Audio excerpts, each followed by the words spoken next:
వర్తిస్తూనే ఉండాలి. రాముడు పుట్టాడు, పెరిగాడు, పెద్దవాడయ్యాడు, వశిష్ఠ విశ్వామిత్రులకు శిష్యుడయ్యాడు, వాళ్ళందరి దగ్గర పాఠాలు నేర్చుకున్నాడు, సీతమ్మని వివాహం చేసుకున్నాడు, అయోధ్యానగరానికి తిరిగి వచ్చాడు, అంతఃపురాల్లో కాపరం చేశాడు, దశరథ మహారాజు గారి ఛత్రఛాయల్లో జీవనం చేశాడు. అప్పుడు ధర్మాచరణం చేయడం గొప్ప కాదు.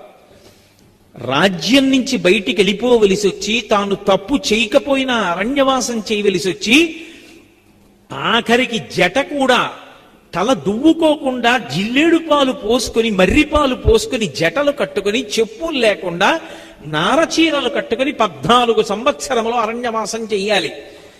కౌసల్యంది, ఇన్నాళ్ళు ధర్మం పట్టుకున్నావు, చాలా తేలిక.